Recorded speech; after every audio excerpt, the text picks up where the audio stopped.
Estamos aquí en otra sesión de Territorios Teatrales, que es una iniciativa de CIRECOM, el Seminario Interdisciplinario Representaciones Contemporáneas en México, aunque claro que Territorios Teatrales hemos invitado también colegas de otras cartografías en América Latina, como es el caso de Tania Castro, que en este momento pues tenemos el honor de estar con ella. Es artista multidisciplinaria, está basada en Cusco. Ya nos irás contando un poquito más de tu trayectoria, dramaturga, narradora oral, perdón, poeta, educadora y gestora cultural de Cusco, Perú.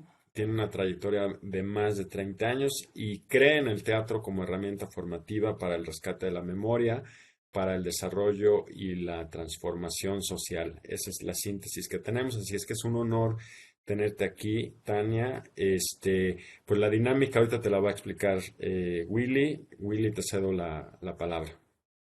Pues muchas gracias, Tania, muchas gracias por aceptar la invitación a este conversatorio de entrevista.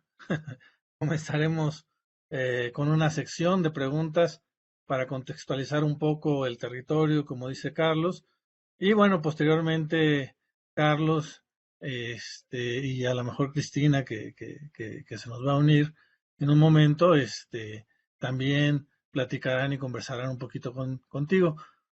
A mí me parece pertinente comenzar por el principio, por tu historia familiar, porque creo que de ahí viene mucho lo que después vas a desarrollar en tu trayectoria artística. ¿Cómo era este entorno familiar? Por ejemplo, platícanos quiénes eran tus padres. Pues sí, en principio debo decir de que por la casa, por mi padre y mi madre, educador y educadora, además de artistas, no creíamos mucho en el sistema escolar, o en todo caso siempre estábamos dándole la contra. Y no por rebeldes sin causa, sino porque allí estaba como que el meollo, uno de los meollos de la transferencia del colonialismo, ¿no? De la transferencia permanente del colonialismo mental. Y si nos interesaba como familia desde siempre la resignificación de la memoria histórica, pues lo primero que hicieron es formar una rebelde, ¿no? Y les ha costado caro porque me rebelé contra ellos mismos en muchas ocasiones.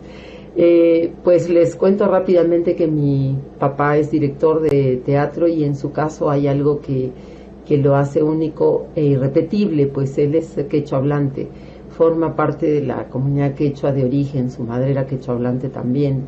Entonces, él desde siempre, bueno, no solo creó, gestó, sino empuja una escuela de formación teatral, una escuela de teatro quechua, y que prescinde de la infraestructura, ¿no? Allá donde haya una reunión de seres humanos tras la co-creación de un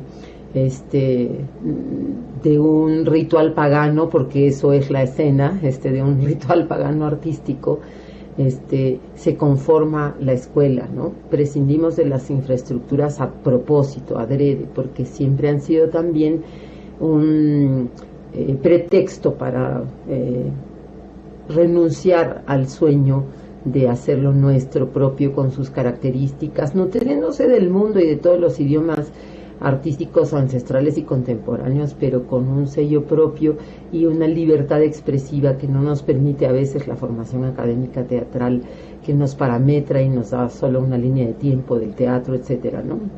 Entonces, vengo de ese papá y que pues hace no mucho, el 2017, los nombraron personalidad meritoria de la cultura peruana, que es todo un premio al que aspira mucha gente en el Perú, qué sé yo, pero debería ser pecuniario, ¿no? Él se sigue a sus 80 años fajando para poder comer, ¿no? Y no debería ser así.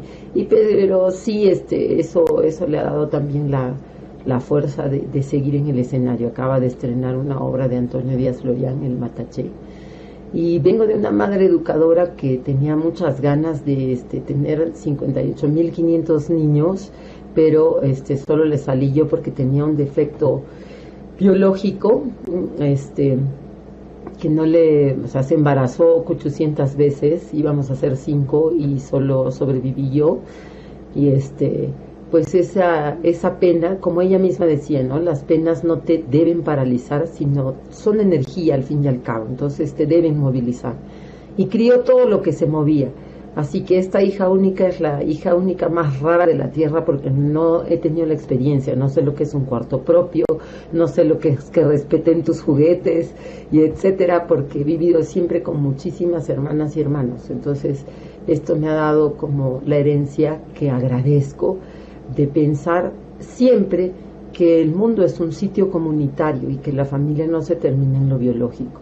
Y además está el hecho de que nací y crecí en San Blas, en Cusco, que era llamado el barrio de los artistas. Entonces aquí ha llegado Gil y Mil, o sea, ha llegado todo el mundo, ha pasado por la casa el que quería y el que no mi mamá, el que amaba y el que no mi papá, pero se han dado de la mano en espectáculos, en conversaciones. Entonces he sido criada por un contexto de artistas de todas las fuentes, además de gente originaria de todos los lares, ¿no? Eso es lo que más aprecio y abrazo de mi formación inicial, porque lo de la parte académica para mí no es la verdad, algo de lo que yo diga, sí, acá me formé, viva mi alma mater y estas cosas. Yo creo que uno se forma en la vida y para la vida, y que a veces los contextos universitarios, porque no terminan de hacer el esfuerzo para renunciar a su arrogancia académica, nos meten en una burbuja lejanos de la realidad y de las necesidades incluso de creación artística de este mundo, de nuestros contextos latinoamericanos.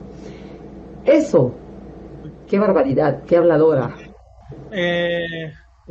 Está claro ya con todo esto que nos platicas, Tania, la influencia, y bueno, también está claro pues esta aversión de alguna manera con el sistema educativo, pero pienso que de alguna manera has de tener algunos otros referentes aparte de tus padres para tu creación. ¿Quiénes son estos otros compañeros que de alguna manera te has podido acercar a ellos y que han influenciado tu poética, por ejemplo? Claro, o sea, yo sí debo hablar en principio de los idiomas artísticos populares de Latinoamérica y del mundo. Mencionaba que en la casa habíamos recibido desde que yo era niña a gente artista, educadores, cultores de diferentes ramas del ser humano, ¿no? Desde tejedores, criadores de cuyes, violinistas eximios y el violinista popular que acompañaba al danzante de tijeras en la montaña, etcétera. Entonces, para mí la primera fuente grande y que la sigo hasta ahora y la busco adrede ahora en el mundo es esta maravillosa familia de idiomas artísticos populares del mundo, que no vienen de un sistema académico, sino por el contrario de generaciones de, por ejemplo, danzantes de alguna fiesta popular como la Virgen del Carmen en el Cusco, en Paucartambo, que van teniendo niños pequeños que les llaman mascotas, a los que van legando no solo los pasos coreográficos y el vestuario, sino van legando la ética, ¿no? Si tú aprecias la palabra estética, no hay belleza sin ética, hasta es parte, jugando con la conformación de la palabra, la ética tendría que ser parte de la estética, ¿no? Entonces, ¿qué he aprendido básicamente de esto? Lo resumo en la frase del violinista Chimango Lares cuando trabajábamos un montaje que se llama Guamani es Guamán. Con ellos rezamos antes de cada ensayo, porque es su norma. Y bueno, yo coincido, pero yo tengo mi forma, pero la forma de ellos es como o ofrendas u ofrendas, o no hay tercer camino, ¿no? Antes de hacer todo lo que vas a crear. Entonces, él nos dijo un día, cuando le pregunté como sin intención, cuando alguien es artista, cuando alguien se hace realmente artista, cuando alguien se hace realmente músico, en tu caso, Papachimango, le dije, ¿no? Y me dijo, cuando uno es instrumento de su instrumento, cuando llegas a ser instrumento de tu instrumento. Yo no soy el violinista, el duende del violín, una energía antigua, como lo es el sol, que pasa a través mío para que ese violín le cante a las generaciones que están por venir. Entonces eso es una energía antigua que pasa a través mío para las generaciones que están por venir. Eso me tocó mucho y sí, tiene que ver absolutamente con el tipo de trabajo que yo he elegido crear. Y por otro lado están de los amigos más cercanos, por supuesto, mi padre y mi madre, creadores desde siempre y educadores vocacionales. Pero están mis padres y madres teatrales que también eran amigos de la casa, el grupo Yuyachcani, en el caso del Perú, con quienes he crecido literalmente. Entonces, de hecho, estoy cruzada por sus temas, sus conversaciones, sus preocupaciones. También nos hemos peleado, como es obligación moral de una hija con sus padres, y para aceptar trabajos con ciertas personas o empresas con las que yo no podría, porque también, aparte de ser artista y haber nacido en esta tierra, pues para mí no es un mito o una conversación antropológica esto de soy hija de la tierra, ¿no? Pues, o sea, yo no puedo llamar a mi mamá recurso. Entonces, fueron por ahí alguna vez, en algún momento, las discrepancias, pero ahora estamos alineados todos hacia la dirección de la vida, ¿no? Pero sí, ellos son gestores de mi alma, ¿no? Del Ecuador siempre he estado cerca de los procesos de Mala Hierba, después de los procesos ahora recientes del colectivo Llama, de mi hermana Carlene Derks. Por supuesto que también miré en un momento con mucho respeto el trabajo de don Eugenio Barba, ¿no? De Augusto Boal, y de don Eugenio luego, cuando he tenido la oportunidad de tener espacios de formación directamente con él, me quedé con Julia, no por feminista, sino porque a veces alimentamos la sombra de algunas personas, disculpen que lo diga en público, cuando insuflamos su importancia personal. No hay dioses en ninguna parte. Entonces yo prefiero beber sus maneras, sumar las mías, tejer y que otros tejan a partir de lo que he dejado hilado, y que nadie me haga sujeto de veneración, porque ahí se acaba mi arte y empiezo a trabajar para la hegemonía, aunque no lo quiera ni lo vea. Entonces me quedo con Julia por su inmensa humildad y por el trabajo fantástico que me compartió a partir de la voz, ¿no? Entonces, igual, eso no quiere decir que descarte el trabajo de Eugenio. Siempre lo he visto, lo he mirado, me ha alimentado, pero me alimenta mucho más un proceso como el de Julia Barley. Entonces, como que sí, ellos han sido los referentes como grandes, y los compañeros y compañeras que a pulso hacen su teatro de a diario, de a pie, y que sé cómo les cuesta generar un espacio, generar un elemento de utilería. Cuando pasé un periodo de formación en Cuba, y este es un chisme indispensable para que entiendan mi proceso, yo trabajaba con Michael Q en ese momento, y tuve la suerte de tener de regalo un curso, porque hay alguna gente que venía de Hollywood, eran disidentes del sistema, de su sistema, bueno, disidentes a medias no importa, pero llegaban a nuestra escuela, y tuve 15 días de formación con Jack Nicholson. Pero ¿qué pasó qué pasó en medio de esta formación? Teníamos que luego incorporarlo a nuestro trabajo de fin de ciclo. Entonces yo estaba haciendo una suerte de especialidad en dirección, y me habían dado a Novelia López para un monólogo, que era es una actriz tremenda, hermosa, cubana. Entonces me dan el García Lorca, que era un teatrito, un espacio que todo el mundo quería, yo feliz, me dan el mejor luminotécnico, una maquilladora estrella, un vestuario el que yo quería, etcétera. Entonces, feliz de mi vida, y pues sale la obra que sale, y estaba contento todo el mundo, pero Micael se me acerca y me dice: aquí hemos comenzado el proceso, pero tu verdadera graduación va a ser cuando hagas esta misma obra la siguiente semana en un garaje, y tu iluminación va a ser una vela, y vamos a empezar a las 9 de la noche, y vamos a convocar público de la calle.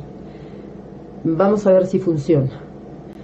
Yo quiero que veas que estamos en Latinoamérica, y esa es tu graduación, porque muy pocas veces vamos a tener acceso a una sala con todas las de la ley como la que has tenido en el García Lorca. Entonces, yo sufrí, al principio quise desarrajarme los sesos. No es posible ahora, ¿qué voy a hacer? Bueno, confié en la fuerza de mi actriz, en la fuerza y la voluntad de lo que nos había empujado a hacer ese trabajo. Y bueno, salió increíble, salió hermoso. Y me puse también de reto eso, ¿no? De que yo trabajo para un continente que no tiene que tener de pretexto el que le falta la luz, el que no tiene el apoyo del Estado, el que no tiene tal y tal. No, somos creativos y no necesitamos nada a excepción de nuestra fuerza cuando queremos removerlo todo. Y este mundo no es arrogancia, necesita cada día más de nosotros. Muy bien, Tania. Tienes 30 o más años de trayectoria, 30 y tantos parece. En todo este tiempo has logrado configurar una postura ética, como bien nos dices, una postura estética, y una postura política en el buen sentido de la palabra. Política, lo que el compañero Carlos Virgen denomina como poliética. Me parece muy interesante y me gustaría que comenzáramos un poquito a desentramar algunos puntos que he leído acerca de lo que tú piensas. ¿Nos podrías explicar cuál es tu concepto acerca del teatro como herramienta formativa? Claro que sí. Para empezar, yo siempre he creído de que no hay educador que no tenga la obligación de ser artista, comunicador, ¿no? Y no es que tenga que hacer un espectáculo de cada una de las clases, pero sí ser ese vinculante entre la razón, las emociones y el obrar, para que su aporte sea más nítido. Denme 2 segunditos que voy a dejar entrar a mi perrito, si no nos va a hacer la vida a cuadros. No te preocupes. De todas maneras, aprovechamos para darle la bienvenida a Cristina Tamariz, que ya está aquí con nosotros y que se va a integrar un ratito más a la charla. Ahora sí. Entonces, les decía esto, ¿no?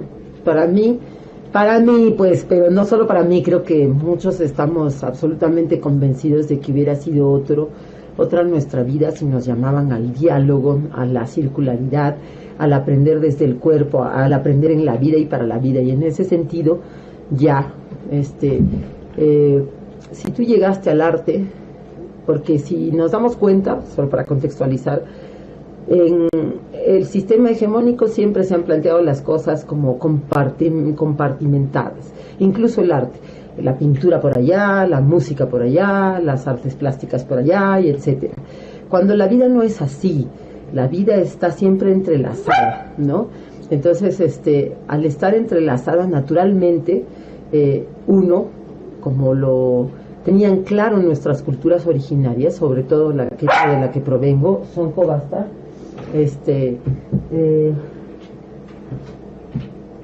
quiere participar de la entrevista, lo voy a poner acá cerca. Entonces, como lo tenían claro nuestras culturas originarias, cuando ellos acá, por ejemplo, en los periodos de siembra, que me encantaría, no saben cómo me encantaría que vengan, llevarlos al planetario que tenemos en la familia, y contarles cómo eran sus artistas los encargados de transmitir la memoria genética desde sus tejedoras que les enseñaban a tejer la memoria, y no eran iconografías, o en este caso es una escritura ideográfica, pero no eran ideogramas muertos, ¿no? Se teje esto así para siempre, sino que estaban aptos de transformación. Eran ellas, eran ellos, eran las personas que cantaban, las que bailaban. El poblador promedio bailaba como lo hace hasta ahora en nuestras fiestas del Cusco, no solo para celebrar la vida, sino para que en su día a día el componente del arte esté metido en lo cotidiano para exacerbar nuestro sagrado derecho a la belleza en lo cotidiano y no separarla, ¿no? Vas al teatro el viernes y el sábado, el resto de la semana verás de dónde te nutres en tu sentido y experiencia de lo bello. Y por otro lado eso no estaba escindido del educar. Entonces ahora yo remarco la palabra educación en este sentido. Todo lo que hagamos en escena nosotros conscientemente por lo menos tenga que ver con resignificar nuestra memoria histórica, en ese sentido lo educativo. Y no solo resignificar nuestra memoria histórica complementando lo que hay, que es una verdad a media en los libros, porque siempre hay que preguntarnos quién escribió nuestra historia, con nuestros relatos orales, con lo que está bordado en en las ropas de los que bailan, de los que hacemos escena, con lo que se cocina, con la receta para curarse, qué sé yo, enlazar todas las memorias posibles y transferirlas, porque si no nos hacemos cargo nosotros de transferir esos genes culturales, se van a morir y no nos interesa la tradición por la tradición, sino la tradición en este caso, como una reserva ética para el planeta todo, porque la hegemonía se las está arreglando hasta para vender nuestras espiritualidades. Por supuesto, la espiritualidad no será motivo nunca de venta, pero se han hecho como un kit de monocultivo espiritual, por lo menos en el Valle Sagrado del Cusco, contra el que estamos, pero no es que vayamos a agarrarlos a palos, ¿no? Sino que proponemos, en vez de solo criticar, proponemos desde nuestro arte la salida hacia esta parte, hacia la transferencia de genes culturales con contenidos que creemos útiles para la humanidad y para la sostenibilidad de la vida, el tratamiento de las aguas, la adaptación al cambio climático, el que recuerdes quién fuiste realmente, no solo como te lo escribieron, sino quién fuiste para soñar en mejores condiciones, qué pueblo quieres ser.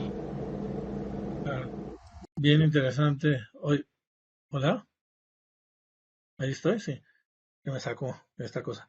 Bien interesante todo esto que nos platicas de cómo es tu percepción del teatro y bueno, también en tu caso, la narración oral, cómo pueden contribuir al rescate de la memoria y a la reivindicación de los pueblos originarios, en su historia, su lengua, sus costumbres, todo esto que nos estás comentando. Pero tienes una visión más allá acerca del teatro como transformador social.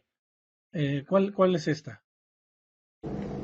Bueno, la idea es que a través del arte no solo se tocan las fibras más sensibles. Cuando uno siente, obra en consecuencia.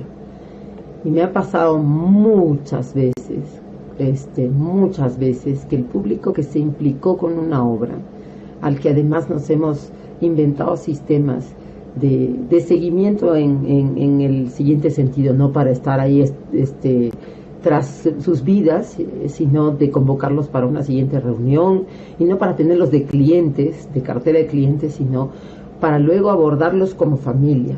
Y luego si hay, por ejemplo, una campaña de arborización, les paso la voz, y la inmensa mayoría del público que asistió está allí sembrando luego.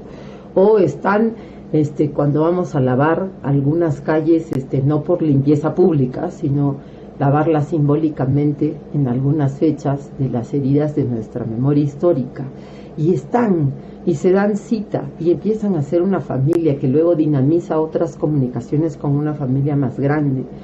Entonces, el obrar en consecuencia a partir del momento mágico, epifánico, fuera del tiempo que es un montaje, el luego conformar el foro patrimonialista a partir de los públicos que vienen criando, no solo vengo criando yo, pues no, sino vienen criando mis familiares artísticos también, los yuyas, porque con ellos conformamos además un festival que se llama Warmicuna Raimi, con las mujeres de los yuyas, y luego uno más grande que es junta a Mujeres por la Paz de Colombia, junta a las Llama de Ecuador, junta a mucha gente, a las Mestizas de Chile, etcétera, en un movimiento más cordillerano, cuando nos ponemos, por ejemplo, fechas que tienen que ver con la reivindicación desde el punto de vista feminista, pero también ahora en adelante les aclararé nuestro feminismo, que no es polarizante ni es un estimulador de las separaciones y las manipulaciones, sino por el contrario, ¿no? De integración hacia una misma búsqueda, ¿no? La igualdad de tratamientos y derechos, y pues la baja de la tasa de muertes y punto. Entonces, en ese sentido, estas familias, vuelvo a esto, han ido conformando, no solo las familias artísticas, las familias con los públicos han ido conformando colectivos, festivales artísticos para lo mismo, para la sanación social, pero también foros ciudadanos, que por ejemplo en el caso del foro patrimonialista, se ocupa incluso de congregar ciudadanos de todas las carteras. Entonces se hace una priorización de los problemas del Cusco y un plan de respaldo de soluciones técnicas para cada uno. Entonces no es una ciudadanía quejumbrosa, sino proactiva. Y esta ciudadanía ha nacido de las canteras de haber estado en una función de teatro alguna puta vez en sus vidas, perdón por la palabra. Entonces, va de allí nuestra fe en la transformación social real. Desde ahí lo grande y macro, y lo chiquito pequeñito, ¿no? Cuando mi madre se enferma con un cáncer que nadie deseó para ella, yo le hice una promesa y ella también pues me la pidió, ¿no? Íbamos cuando ella estaba, a los días que se tenía que quedar internada, porque ella prefirió hacer su proceso fuera del hospital, pero algunos días tenía que estar allá. Entonces esos días llevábamos conciertos, ella misma cantaba muy hermoso, entonces cantaba con su quimioterapia entrándole al cuerpo, habíamos ya agotado todos los otros tratamientos, pero cantaba con su quimioterapia en el cuerpo, serenatas para las señoras y los señores que estaban en oncología con ella. Entonces me dijo, cuando yo no esté, o sea, alguien tiene que seguir haciendo esto, ¿no? Si es muy pesado, por lo menos háganlo una vez cada mes. Y eso fue derivando en una selección que hicimos mis compañeros músicos y yo, de cantos y cuentos para aprender a morir. Así, con ese título a quemarropa, sin disimulos y sin poetizaciones. Y eran decires populares de todas partes del mundo, incluidos nuestros pueblos originarios de Latinoamérica y del Cusco, por supuesto, para que te ponían una agenda distinta del morir, muy bonita, ¿no? Casi te daban ganas, ¿no? Entonces nos permitieron hacer eso los directores del Salón de Oncología, pero luego nos hicieron un día, familiarmente, uno de ellos un pedido con una familiar suya, que estaba súper asustada con el tema de morir, súper arraigada a la vida y en un nivel de sufrimiento corporal muy grande, que los hacía sufrir a todos y por supuesto ella se estaba rompiendo día con día, ¿no? Entonces hicimos un fragmento de este trabajo y le cantamos al cuerpo y le contamos con susurrador, porque no le podíamos contar muy cerquita, en la sala de UCI, que no es posible que entres todo el tiempo, pero tuvimos ese placer. Entonces le contamos a una sola persona una historia, le dijimos todas las frases para nosotros salvadoras acerca del morir, y le cantamos al cuerpo. Y al final del espectáculo nos miró a su familia, sonrió, suspiró, y yo nunca había visto morir a una persona y fue sobrecogedor hacerlo, pero pues en tan bonito rostro, con tan bonito rostro. Entonces, dime si eso no es también transformación social. Mirar y obrar en consecuencia de la vida en hospitales que tienen una lógica bastante empresarial. Ya para dar paso también a los comentarios de Cristina y de Carlos, a lo mejor esto te sirve un poquito para profundizar acerca de tu postura feminista. Ahora pienso, por ejemplo, en la maestra Patricia Ariza, de la Candelaria, Mi de patria Colombia. amada.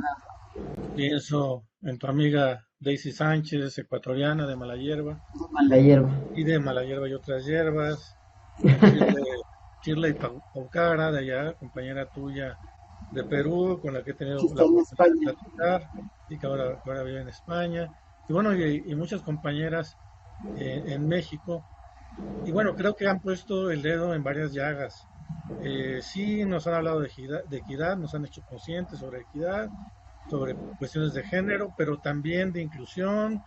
Eh, Se han vuelto, yo sé que no les gusta mucho la palabra, artivistas, algunas de ustedes, en fin, que han aportado otras visiones y otras misiones.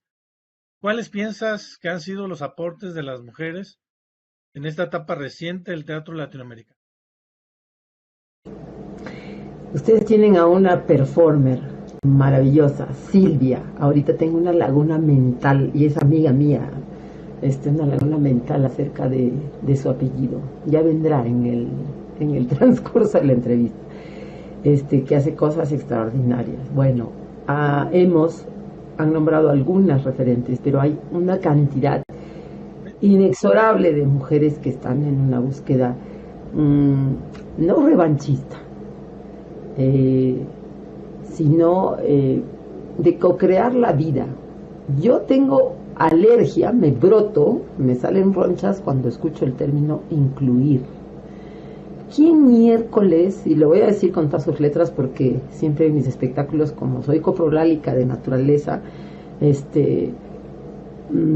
a veces se me sale un lisurón y digo una mala palabra, disque, y digo, que en arameo antiguo significa hermosa flor del campo. Entonces, ustedes saben que se trata de arameo antiguo. Entonces, ¿qué mierda se cree la gente que tiene que incluir a otra gente? ¿Superior? ¿Es mejor? ¿Ha aportado más? Yo no creo en ese término, me parece espinoso, me parece peligroso. Siento que es un tiempo en el que hay que retomar el tejido de todos los aportes humanos para estar mejor antes de que esto se nos vaya al orto, porque nos estamos extinguiendo como especie. Entre mis 800,000 oficios, también soy docente universitaria, y entre mis 800,000 rebeldías está el hecho de que no quiero conformarme con el aula tal como la establecieron antes de que yo pueda decidir cómo era. Entonces tengo un programa que se llama Mincaricui. Mincaricui en quechua es como darnos de la mano, ¿no? A ver, vamos a hacer la cosa juntos, vamos a respaldarnos en el crear, el trabajo no existe la co-creación en el quechua, ¿no? Entonces va por ahí. Entonces que sea un aula abierta en donde no solo los maestros con tal cartón puedan hablar de su especialidad en educación para jóvenes que se están formando para educadores interculturales, sino que sea un aula para estos jóvenes y para todo el mundo con estas características, que ahí aparezca el maestro, el que sabe ilustrar bien un zapato, el que afina bien un violín en temple diablo, que es una afinación distinta a la del do, re, mi, fa, sol, la, si, a la afinación San Antonio, Santo Domingo, etcétera, ¿no? Está también en estos días, han estado de invitados dos ingenieros, una ingeniera y un ingeniero que trabajan el tema de adaptación al cambio climático, la medición de los deshielos de los glaciares, el problema de los transgénicos. Nos contó el caso mexicano con los transgénicos que están acabando con variedades de maíz que han sobrevivido tantos miles de años, entonces llevándose de encuentro la diversidad. Hasta en nuestros feminismos hay monocultivos, porque la hegemonía es muy vampira energéticamente hablando. Entonces sabe dónde y se compra el contenido y hasta ahora sacan camisetas carísimas con nuestras propias proclamas, etcétera. Pero se trata ahora de saber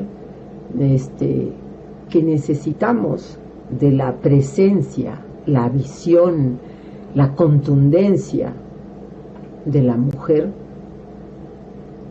para restaurar la conciencia del mundo. Y que por supuesto eso no puede ser solo y únicamente para las mujeres, tiene que ser para todos. Y por ende hay que cuidar a la madre del mundo.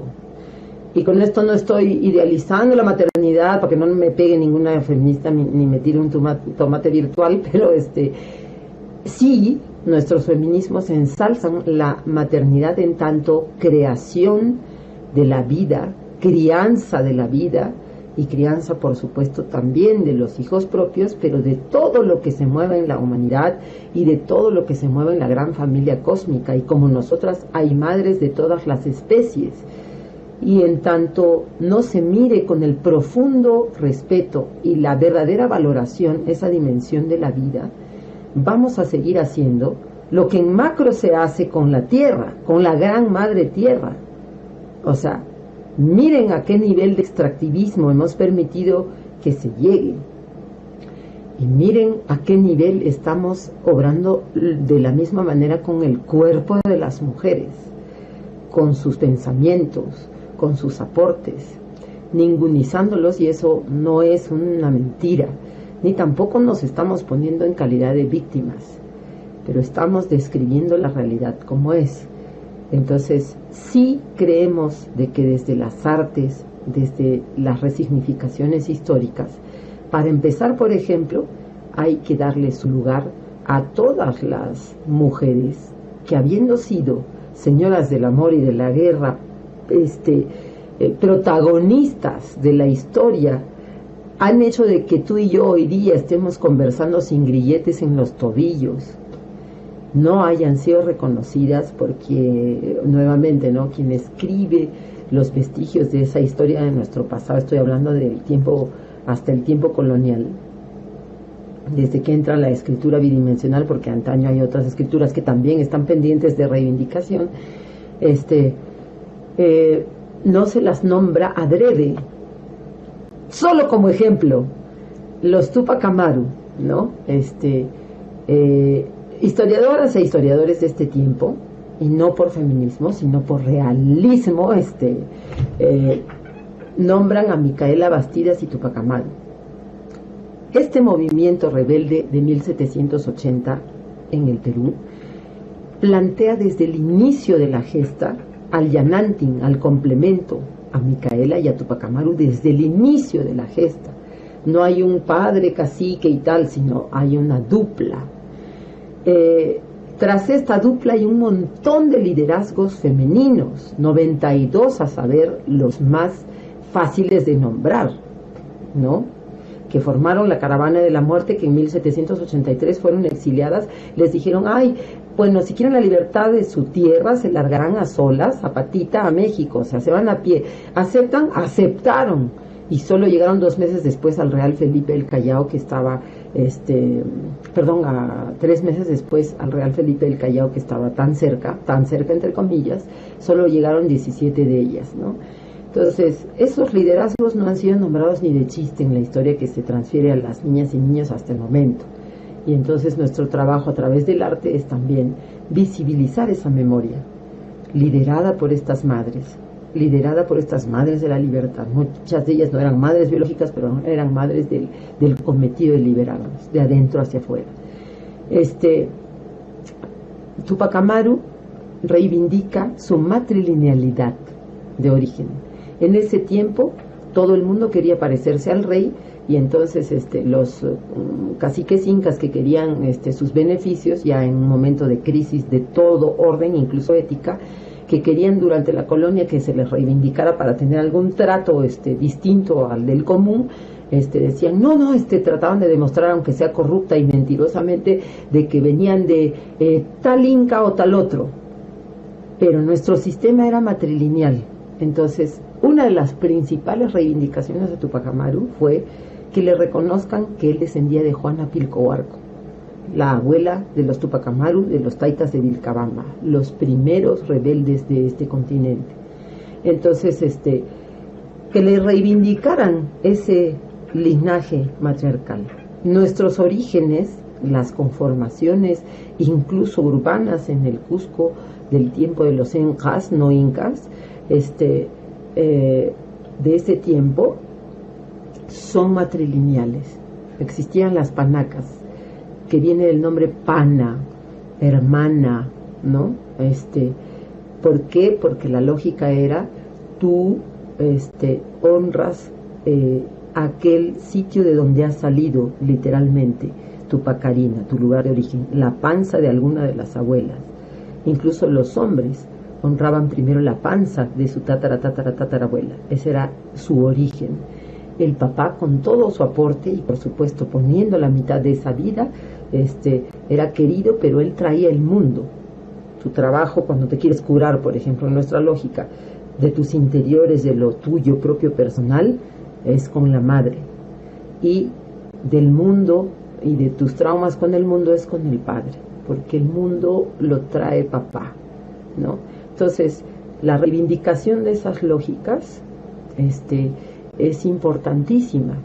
Más que reivindicación, es como soplar el polvo que está encima de nuestra historia para que nuestra gente de las nuevas generaciones lo vea y decida a partir de todo lo que no se le dijo, qué quiere para su vida y mire de qué fuerzas proviene para saberse mejor parado sobre esta vida. Muy bien. Carlos, Cristina, si gustan algo para continuar.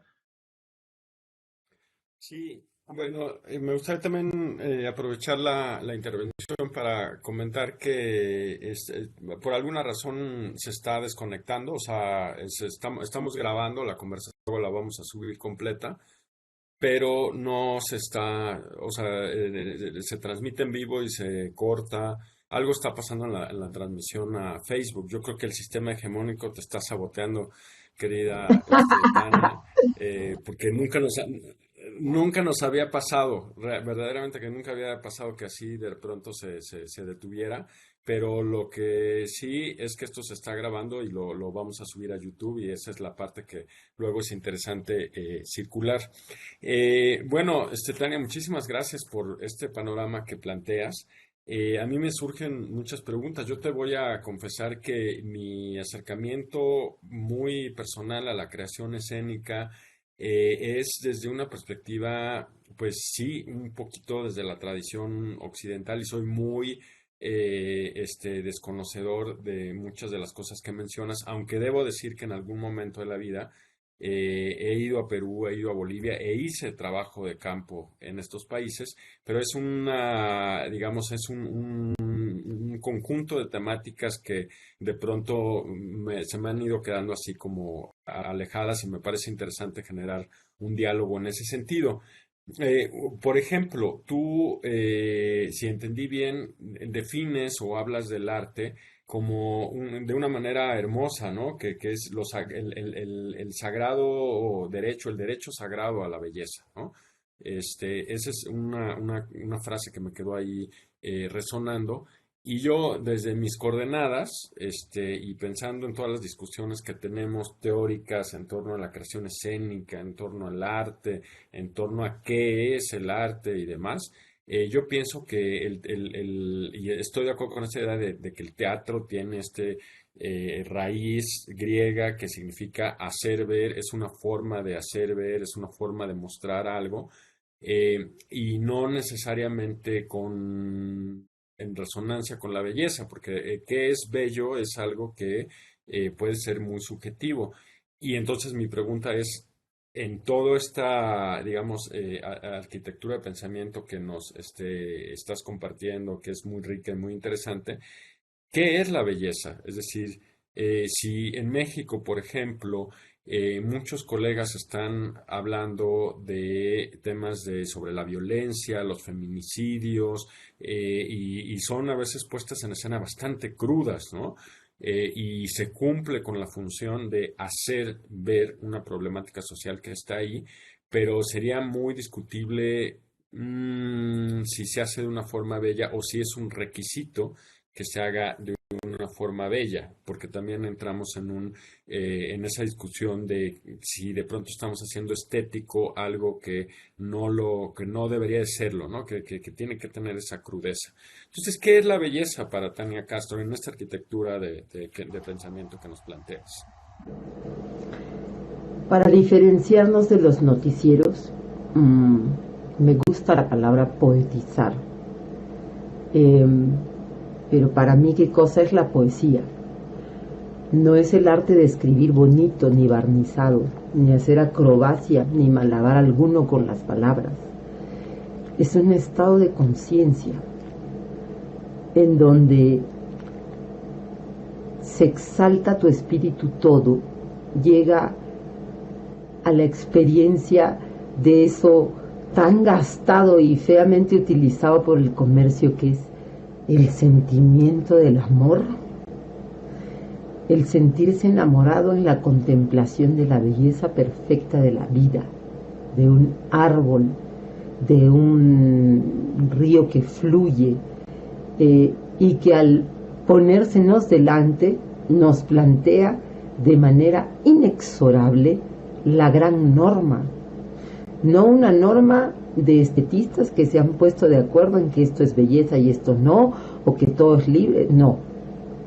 Hablo de esa exaltación del alma ante la contemplación de la norma vital de la que todos somos parte y bajo la que estamos regidos. Nos rige esa belleza.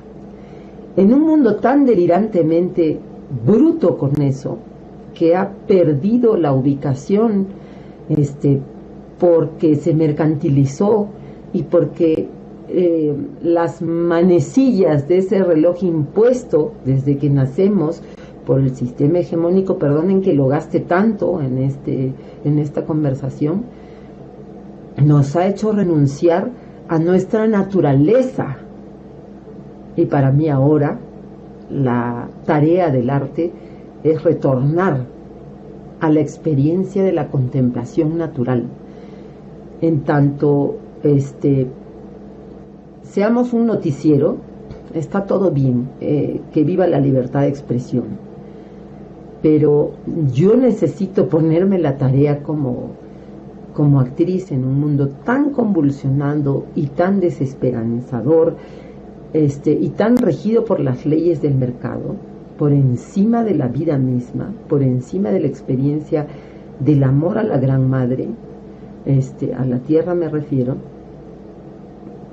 Tengo que ponerme la tarea de que mi espectáculo sea la apertura de una grieta pequeñita para transitar de la desesperación a la esperanza. Y no me estoy refiriendo a un final feliz, a un barniz decorativo, sino a sembrar las mismas preguntas, exponer las mismas heridas, pero de una manera tan comprometida con tu sentir, tan cuidándote como público, tan cuidándonos como elenco,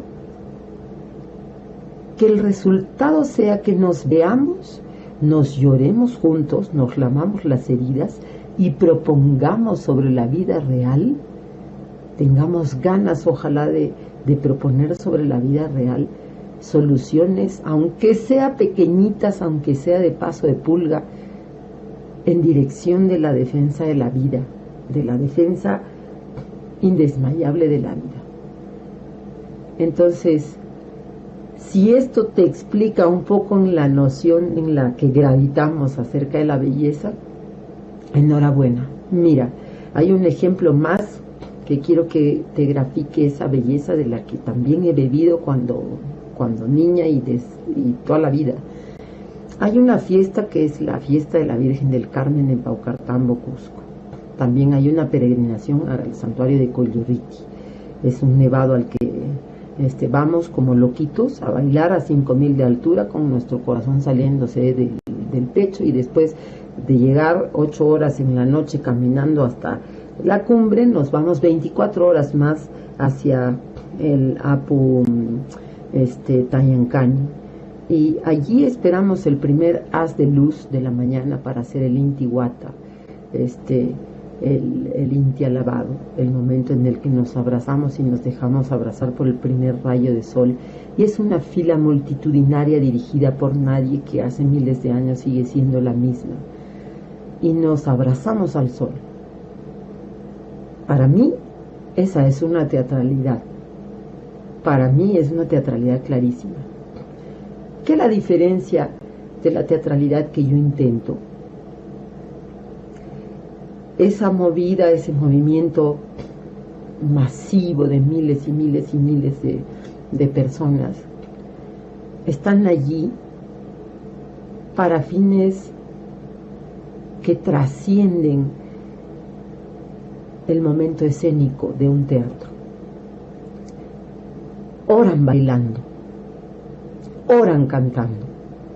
Yo quiero que lo que yo haga, aunque sea en pequeñito, sea lo mismo, y que no solo le ore a un altar ajeno, a un Dios lejano, sino que le ore a tu corazón y lo conmueva para que sumes tu mano a la mía, que no sea la única ridícula que anda por las calles como una loca, peleándome a solas con quienes obran en contra de la vida.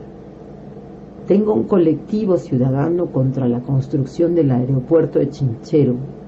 Tenemos 400 páginas de expediente técnico que ha juntado a ciudadanos de todas las especialidades para demostrarle a nuestro Estado que eso es ilegal, antipatrimonial, antiarqueológico, antivida. Se va a llevar de encuentro una laguna que está en las bases de una cabecera de cuenca, o sea, va a ser antiecológico, anti todo.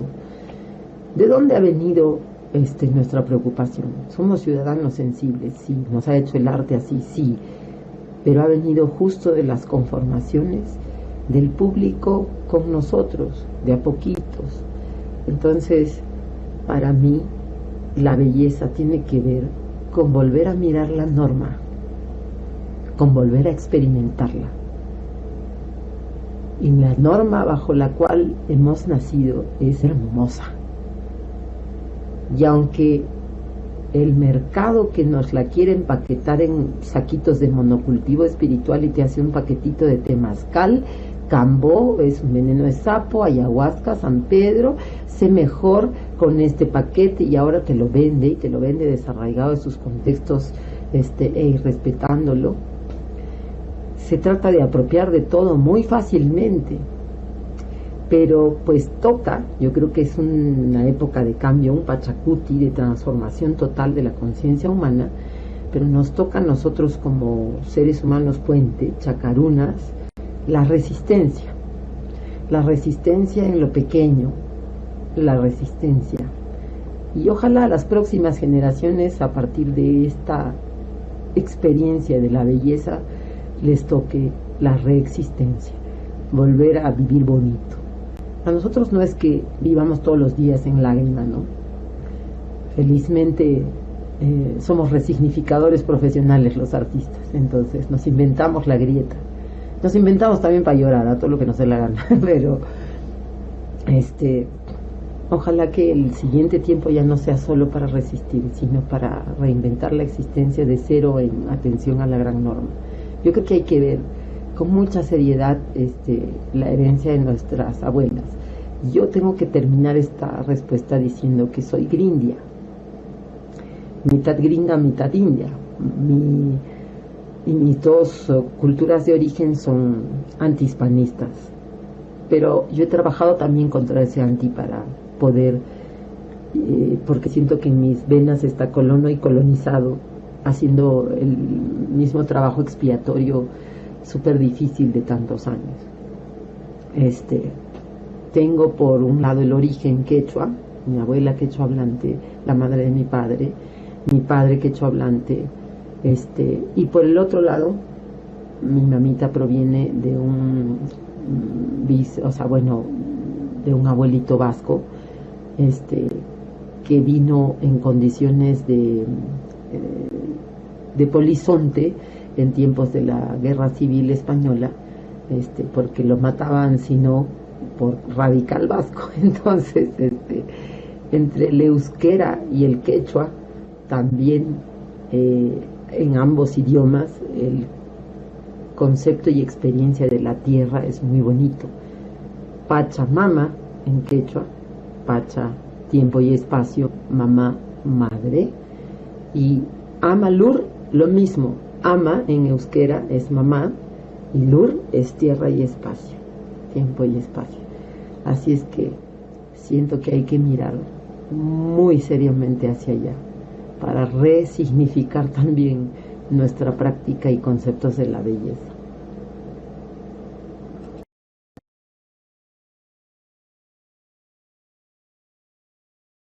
De acuerdo. Ahorita estaba recordando, Tania, que hace un año, Cristina Tamaris y yo y otros colegas estuvimos haciendo un proyecto de investigación sobre teatro comunitario en la zona oriente de la Ciudad de México, que es una zona pues con unas condiciones de marginación, de violencia, de pues condiciones sociales muy, muy agrestes, muy adversas, por decirlo de alguna manera. Y lo que veíamos es que el simple acto de creación, no importa cuál sea el contenido de una obra, o sea, puede ser alguien que esté haciendo una copia, una réplica de La Sirenita, por ejemplo, de alguna obra así muy superficial, si tú quieres, pero el hecho de que lo haga en esas condiciones tan adversas, ya lo convierte en un acto político, porque los chicos que están involucrándose en ese tipo de proyectos están de pronto descubriéndose a sí mismos como agentes, como personas, digamos, ya para dejar ese lenguaje más de la teoría social, como personas con capacidad de crear más que de destruir, ¿no? En una condición en donde las otras opciones son de pronto engrosar las filas del crimen organizado, meterse a los temas de las pandillas, la prostitución, los embarazos prematuros, etcétera, etcétera. Entonces, la creación escénica en esa condición, independientemente del tema, que se trate en las puestas en escena, pues tiene una transformación social muy importante, pero lo que veo es que para ti hay, digamos, el artista casi tiene que ser un activista, ¿no? O sea, es una resignificación. Me gusta mucho esa idea de que el artista es un resignificador profesional, pero esa resignificación puede suceder igual en las condiciones sociales que yo te describo ahí en el oriente de la Ciudad de México, haciendo La Sirenita, donde los chicos se descubren con capacidad creativa, sin ningún discurso más allá, digamos, con mayor contenido político o, digamos, un discurso que puede estar incluso alejado del activismo, pero que hay una resignificación de la realidad. Pero lo que entiendo es que tú, en tu propuesta, en tu forma, en tu filosofía, en tu forma de pensar, sí ves que el artista tiene que ser un activista. Hay un compromiso que el artista debería de cumplir. ¿O dirías que puede haber artistas escénicos o artistas en general que no necesariamente tienen ese activismo, no necesariamente se involucran para detener el aeropuerto nuevo que se está construyendo en este lugar que mencionas, sino que puede ser más similar a la experiencia que te relato en el caso mexicano? ¿Cómo se da esa relación entre, o sea, tiene que ser, es necesario que el artista sea activista o no? Yo creo que es por añadidura. O sea, que uno no piensa en volverse activista cuando entra a estas dimensiones de la co-creación. Ahí solo voy a hacer un paréntesis, ¿no? Llancay es el verbo que usa el quechua para trabajar, pero está mal traducido. Co-crear es el término, ¿no? Porque es como ser parte festiva de la creación, eso quiere decir. Entonces yo sí siento de que soy una llancajoruna, una trabajadora en esos términos, ¿no? Del arte. Y para mí lo que mencionas es ya de por sí realmente un acto resignificador y de resistencia, ¿no? Al margen del contenido, como bien lo citas en tu ejemplo. Ojalá que tuvieran no una asesoría, no alguien que les imponga un viraje en su contenido, sino un acompañamiento que los aproxime a otros temas, a otras poéticas, a otras de creadores artísticos, y ojalá también incluso a lo que llamamos talleres de capacitación, laboratorios de capacitación, para que se planteen hacer también otras cosas y tomar por asalto su voz propia. Ojalá pudieran, ¿no? Porque esa es la parte más importante. Entonces yo sí siento de que el tema, la forma, ya hacer arte es un acto de resignificación y de resistencia per se. Pero si tú te vendes, eso sí, a una empresa minera que hace minería a tajo abierto, en donde el ingeniero Víctor Bustinza se está desgañitando hace años para decirte de que se está saliendo el último trozo de hielo de esa zona sobre ese pueblo, y que lo que viene aparte de desgracias, deslizamientos, huaicos, para esa gente, es además una erosión cultural impresionante, y si tú te permites ser contratado por un sujeto de esos, ya estás vendiendo ese espacio de libertad, estás renunciando voluntariamente al espacio de libertad que el arte te daba. Entonces, para mí, eso es, ¿qué te digo? Por llamarlo de alguna manera, terrorismo ético, terrorismo artístico. No sé, no me sale bien el término. Con esos compañeros y compañeras no transo, es más, no son mis compañeros, no son mis compañeras, lo decido, me da la gana, soy inflexible en eso. Y hay mucha gente que se ha dedicado al teatro comercial, muy orondos y cómodos, y dicen que viven del teatro y de las artes escénicas, pero en realidad no viven del teatro y las artes escénicas, porque el teatro siempre es creación y no es alquiler de mis habilidades histriónicas a favor de un contenido que no está defendiendo la vida. ¿Me dejo entender?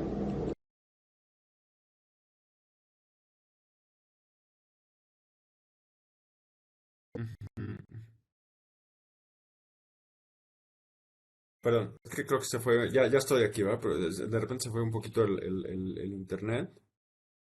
Bueno, sí. Sí, sí, Sí, ya te escuchamos. yo sí te escucho, pero Tania ya, bueno, yo ya no la veo. Ah, sí, perdón. Ya. Ah, ya. Ahí estás, ahí está ya. Sí, perdón. Eh, este, bueno, digamos, ya una última pregunta para cederle la palabra a Cristina, es que también me llama mucho la atención, es una pregunta que siempre le hacemos a los colegas que están aquí de visita y en este conversatorio, que es si es posible verdaderamente la transformación social a partir de la creación escénica.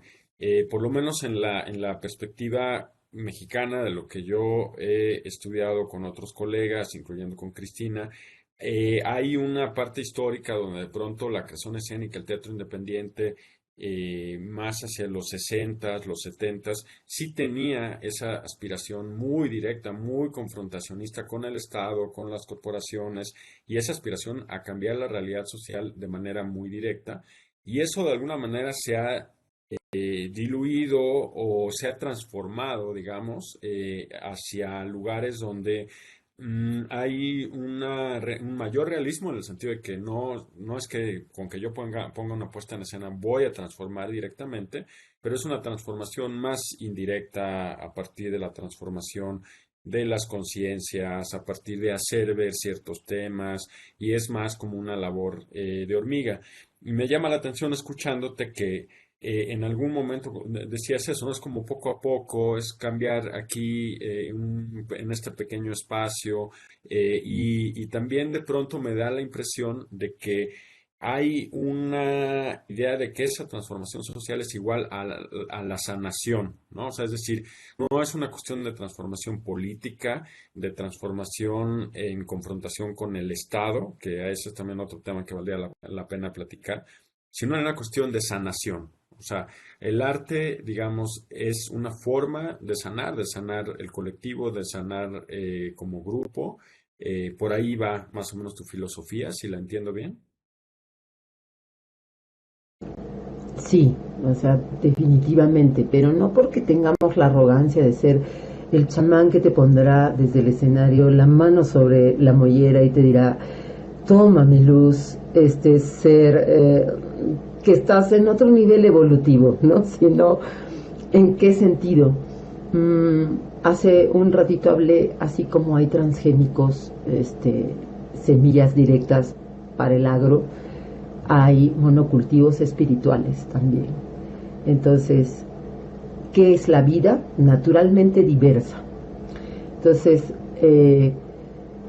sí creo que una búsqueda de diversidades tomadas de la mano en el sentido de el mismo objetivo, idiomas populares, idiomas artísticos, ciencias, todas de la mano, diversas, pensamientos, humanidades, tomadas de la mano en función de la vida y de entender, de regenerar la conciencia de que no estamos solitos, de que esta es una casa que no habitamos solitos y de que en esta casa que no habitamos solitos tenemos que cumplir en armonía nuestra pequeña parte para no cagarle la vida a todas las demás especies que conviven con nosotros, ¿no?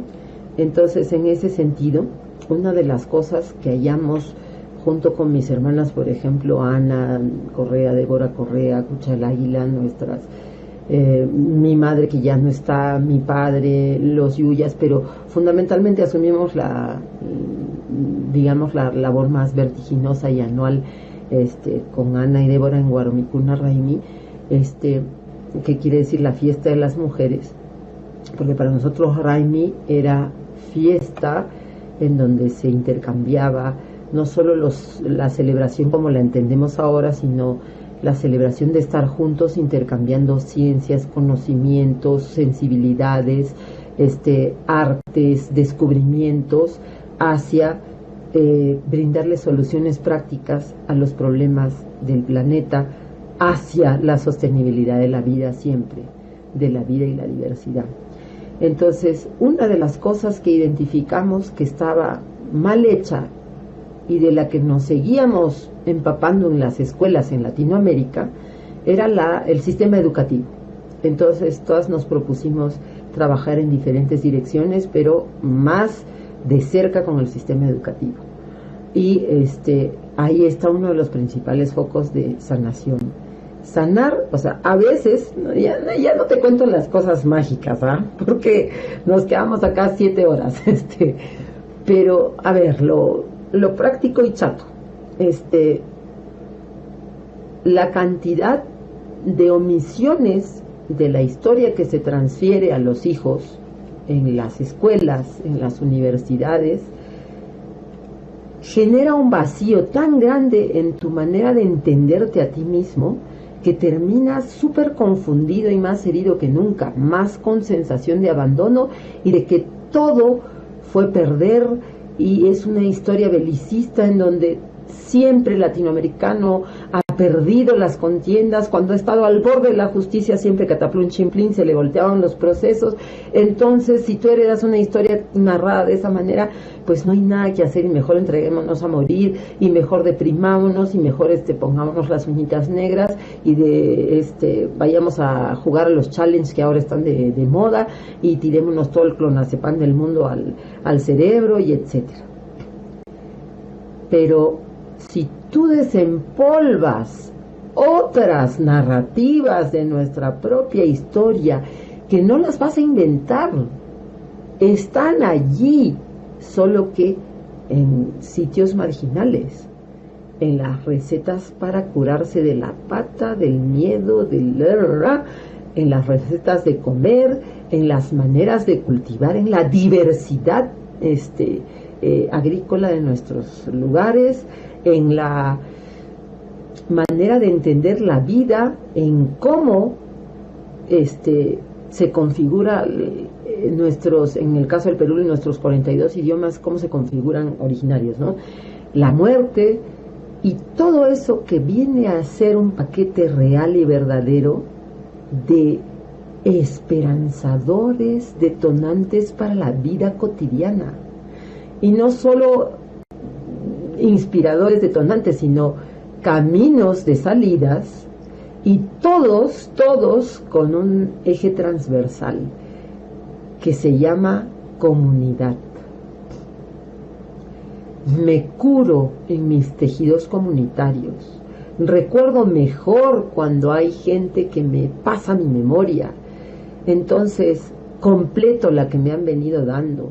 Me curo en el entendimiento de que no solo era esto, también era esto otro. ¡Wow! Y soy más grande y resistente culturalmente de lo que me había figurado. Entonces puedo darle cara todavía a lo que se viene y ser un personaje y un sujeto propositivo. Y entonces cada cual desde sus oficios mirará en mejores condiciones las cosas que puede aportar ahora en una tierra tan terriblemente desesperanzadora, vuelvo a decirlo. Y por supuesto los artistas nos competirá hacer lo mismo en el oficio, ¿no? En el oficio. Para empezar hay que pensar más en comunitario. Y esto no es una propuesta política de izquierdas o de derechas. Me las paso. O sea, en un momento yo sé que mis padres apuntalaban hacia lo de la izquierda, etcétera, porque era lo que más resonaba con su pensamiento de la búsqueda de la justicia social en su momento. Y acá todos mis padres teatrales igual, todas mis madres teatrales igual. Pero no se ha abandonado la misma lógica, la utopía de vivir un tiempo mejor para todos, para todas, y que lo podamos hacer con las manos, aunque sea de a pocos, ¿no? Y que sí, que hay una arrogancia, hay una prepotencia de quienes deciden políticamente hablando, de quienes deciden también por las economías, pero pues ¿en qué momento las cosas han cambiado en el mundo cuando todos masivamente hemos hecho un cambio? No, todo cambio ha nacido de la cosa pequeñita, fuerte, resistente, pero de lo chiquitito. O sea, ejemplo, ¿no? Ejemplo burdo para que nos entendamos todos, porque hay muchos más. Gandhi no era un millón cuando comenzó la cosa, ¿no? Y logró cambios y una perspectiva y un camino a seguir que ha dejado sembrado para los hijos e hijas de la tierra. De la misma manera, han habido hombres y mujeres. De la misma manera, en el cotidiano, sin llegar a los diccionarios enciclopédicos, siguen habiendo vidas referenciales, que es nuestra obligación exaltar para, sí pues, no drogar a la gente y pensar de que estamos todo bien. No, está todo pésimo en muchos sentidos, pero sí podemos, organizados, tejidos, conscientes, hacer algo mucho mejor por esta tierra. Entonces, vuelvo a decir que tal vez nuestro concepto de sanación viene en nuestro caso del quechua, y ojalá lo podamos expandir como se puede expandir la buena semilla de cualquier cultura, de cualquier procedencia. Hampi, el verbo que quiere decir sanar, es un acto comunitario. Te enfermas tú, me enfermo yo. Entonces yo no puedo estar tranquilo si tú estás enfermo. No quiere decir que te cargue, pero con todas mis energías voy a lograr de que tú, que no estás en la plenitud de tus energías, te cures, porque si no yo no voy a estar completamente sano. Entonces la salud y la enfermedad son hechos comunitarios. Y es la verdad, no más, ¿no? Según el quechua. Entonces, si le ponemos más tablas, por ponerle algún nombre escénico a la idea de saber de que todo lo que está enfermito nos enferma a todos, pero que la curación, aunque sea de uno, la reconcientización de uno, el acto pequeñito, el mirar a través de la pequeña cerradura, el curar la hormiga cura al mundo, ¿no? Entonces, ir por allí. Y la otra parte de la sanación, solo para terminar, porque ahora no sé si en México se esté pasando, pero ahora está de moda como el hombre y la mujer medicina y tal y cual y no sé qué, y son los que más venden ayahuasca y no les interesa si muere o no la gente, y tienen unas insufladas importancias personales egolatriquísimas, se han vuelto mercantilistas de su propia espiritualidad. No tienen que ver con la sanación que buscamos, que plantea dos cosas muy sencillas. Uno es que toda vez que te cures, cuando no has caído en enfermedad, en depresión, en desesperanza o en enfermedad física, toda vez que te cures, toda vez que te cuides, nos estás cuidando a todos. Y toda vez que yo te cuido, toda vez que te invito a sentirte, pensarte, mirarte, sumarte, te cuido, te curo, lo estoy haciendo con el cosmos entero. Y toda vez que lo hago por un animalito, por una planta, lo estoy haciendo por el cosmos entero. En este sentido también hemos pateado por el culo los escenarios convencionales en nuestras propuestas. Así como nos encanta ir a un teatro con todas las luces increíbles y llenarlo, como lo hemos hecho el año pasado, el anteaño con los Tupac Amaru Viven, y poner 60 orquestines sinfónicos y ¡ya! Sí, qué lindo. También hemos ido, como les contaba al inicio, a una sala de UCI para dar función, 5 sujetos para una sola persona. También hemos hecho esto, ir mucho a las calles, pero no con el formato convencional de calle ni con la perfo excéntrica, sino, y respetable por supuesto, sino algo mucho más pequeño, conmovedor, pero masivo, tal como son nuestras fiestas. Y la gente se suma, la gente está, y luego hay una preocupación por cómo seguir juntitos, estos que nos hemos visto en la calle de casualidad. Y ya no los dejamos tan abiertos, los vamos anotando, los enlazamos, y de esos enlaces vienen estos foros patrimonialistas, estos foros ciudadanos, y se va gestando una comunidad seriamente alrededor de un acto de un par de minutos en la calle, ¿no? Quiero contarles, solo para terminar rápidamente esto, cómo también hasta el tratamiento del lugar puede ser parte de tu contenido, ¿no? Y del mensaje que estás dando. Trabajamos con un grupo, con Laurent Bouchin, con un grupo de gente de Bélgica, es él, y es especialista en intervenciones. Entonces le habíamos transferido todas estas nuestras preocupaciones y también la sed de no elitizar, ¿no? Y al mismo tiempo de ser sostenibles y etcétera, etcétera, que ya es otro tema, de ser sostenibles también en el arte. Y pues nos tocó trabajar con un grupo de gente brasilera que venía con el problema de los sin tierra. Ustedes ubican ese problema. Entonces, y durante mucho tiempo ha sido muy salvaje. Ahora se presta a un montón de manipulaciones, pero ha sido muy salvaje. Entonces, muy violento, ¿no?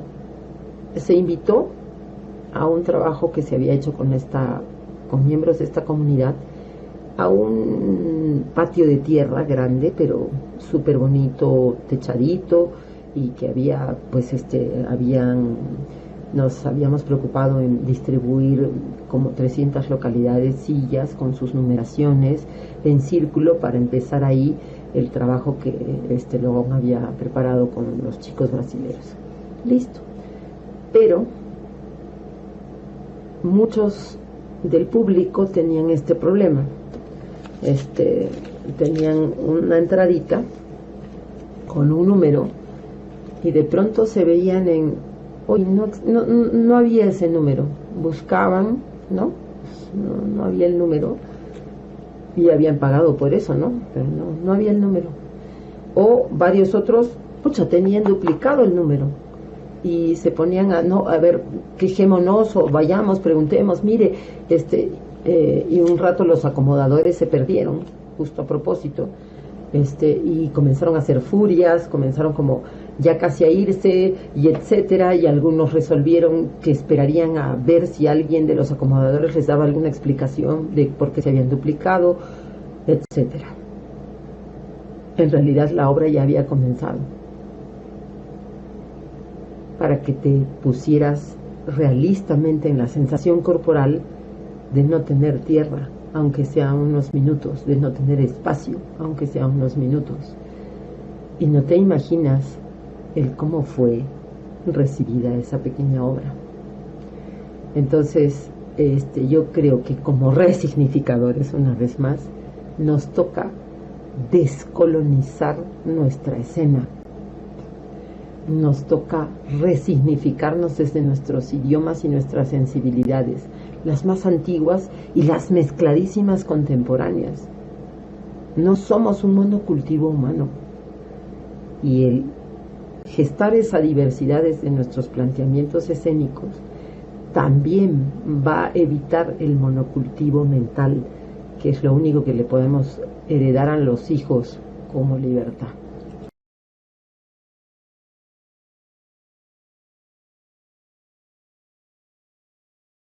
De acuerdo. Muchas gracias, Tania. Bueno, me surgen más preguntas, pero me gustaría más bien cederle la palabra a Cristina. No sé, Cristina, si tú quisieras hacer alguna intervención, alguna pregunta. Sí, sí. Hola Tania, pues muy interesante todo lo que nos vas compartiendo. A mí la parte, la experiencia que más me interesa en la que pudieras profundizar, pues es la que tiene que ver con tu labor en las universidades, con los estudiantes universitarios. Em, Porque esto que comentas, ¿no? Que es necesario recuperar las sensibilidades, que es necesario recuperar, digamos, como estas formas de sentir y demás. Digo, yo también soy docente universitaria y bueno, he tenido la experiencia, ¿no? De poder trabajar con las y los estudiantes en un contexto que viene de un conflicto por violencia de género y demás, ¿no? O sea, hubo un paro en la universidad, hubo todo este proceso de polarización así terrible y demás, y al regreso, pues todos los compañeros profesores, los directores, las autoridades estaban así como crispadas, así como, no hay que hablar de la violencia, ¿no? Hay que dejarlo. No, pues es que el conflicto fue ese, ¿no? O sea, si no se habla, o sea, si no se externaliza, si no se le da voz a todos los que en su momento guardaron silencio, pues va a ser una bomba de tiempo, ¿no? Entonces ahí una de las alternativas fue precisamente trabajar con el tema de las corporalidades, ¿no? Se hicieron cartografías del cuerpo de cómo han experimentado la violencia en el pasado, en el presente y de cómo imaginan el futuro, ¿no? Y fue muy interesante porque no fue un trabajo individual, fue en colectivo, fue en grupos, ¿no?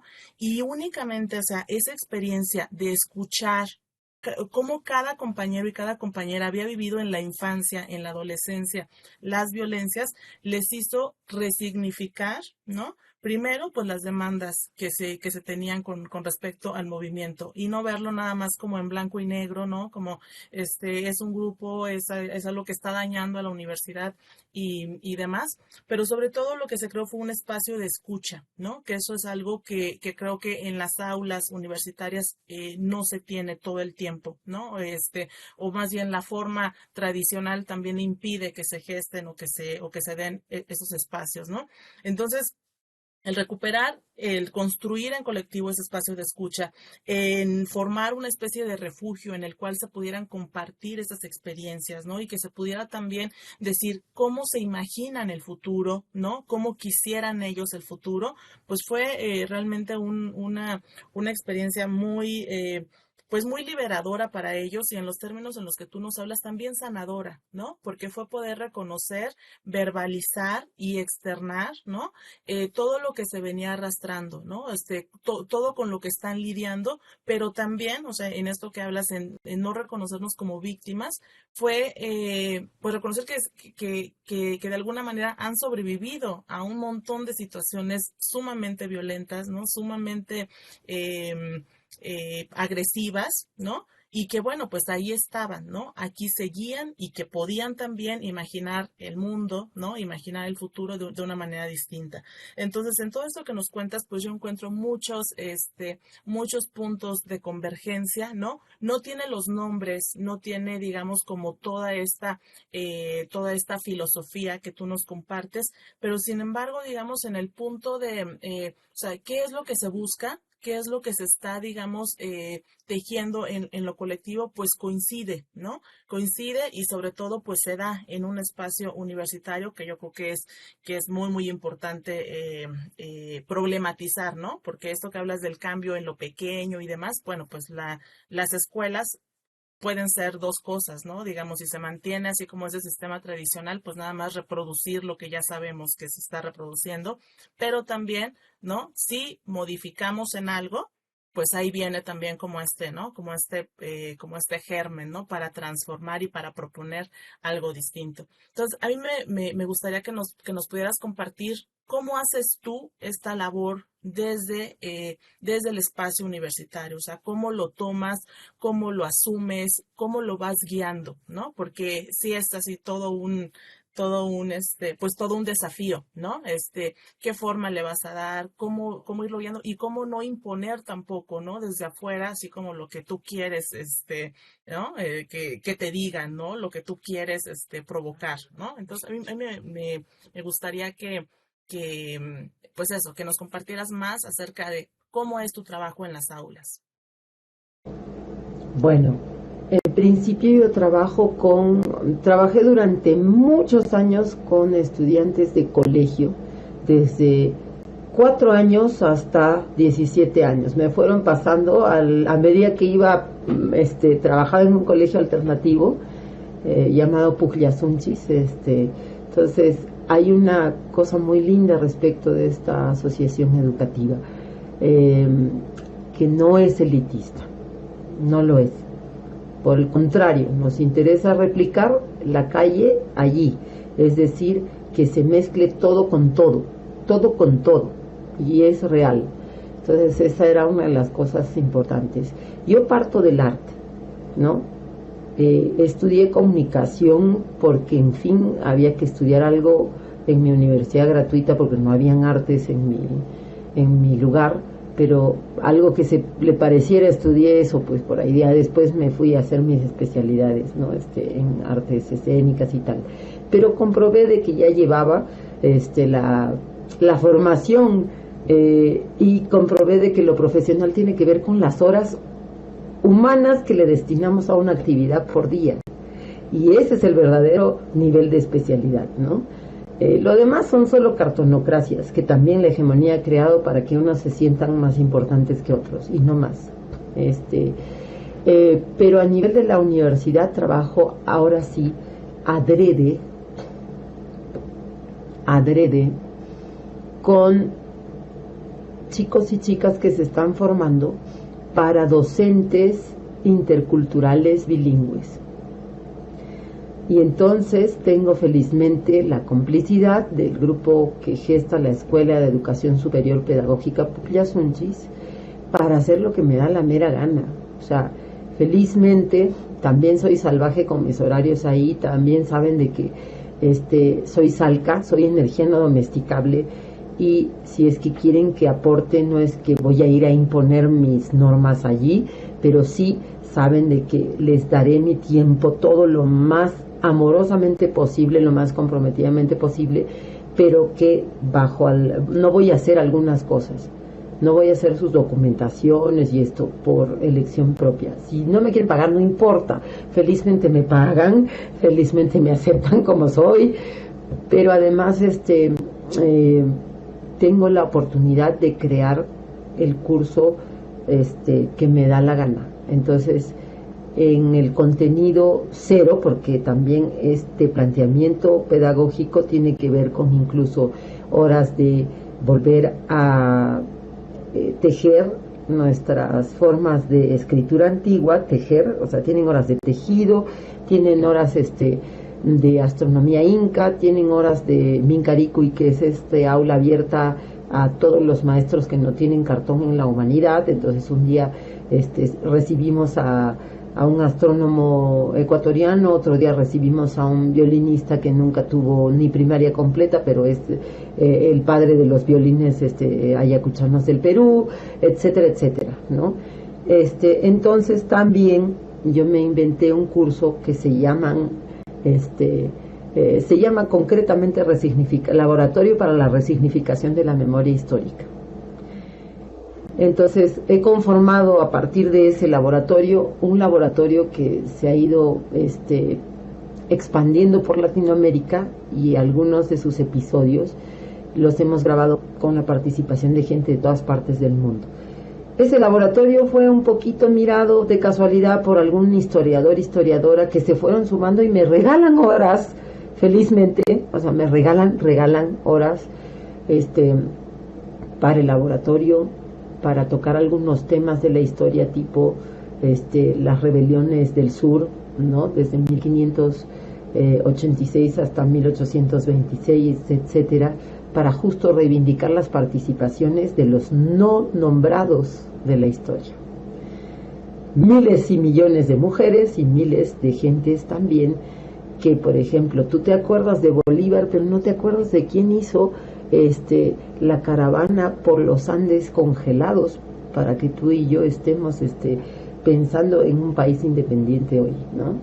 Claro, bueno, que es discutible lo de las independencias, pero en todo caso, entre la historia, entre el mirar la ciencia de una manera bastante más vasta, intercultural y dialogante, conformo una clase rarísima cuyos contenidos se van recreando todo el tiempo.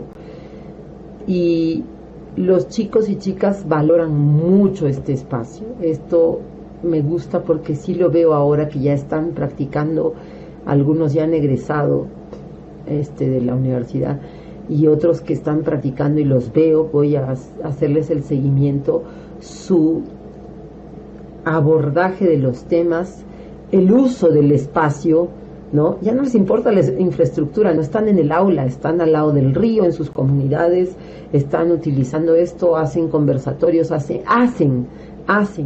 en el hacer se aprende. Entonces digo, sí, ha valido la pena. Ojalá todas las universidades considerasen hacer un poquito estos saltos cuánticos en sus currículas, en sus mallas curriculares, ¿no?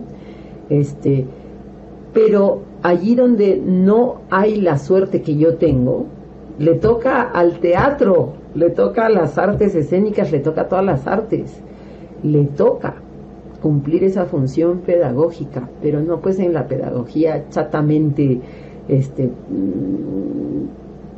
digamos, descrita, sino en esto de saber de que todo lo que haces está educando, aunque no lo sepas, o está mal formando, o está por lo menos dando la posibilidad de que te cuestiones, de que propongas, de que te indignes. Y para mí esto es importante, que toque el público su indignación, porque de allí lo que viene es pasar a la digna acción. Ya lo he visto, por eso creo en las artes. Entonces, esa misma lógica que hace mi teatro, hace mi clase, hace mi aula, hace mis aulas. Y muchos de los chicos, eso sí, es mi culpa, mi responsabilidad, soy culpable, están pasándose de la pedagogía al arte. Y yo les suplico, no se pasen, sino que hagan de su aula un sitio en donde las artes escénicas estén presentes, como quieran, de la manera que quieran, con el idioma popular que quieran, con el idioma cultural que quieran, pero que estén, porque eso es lo que necesitamos ahora.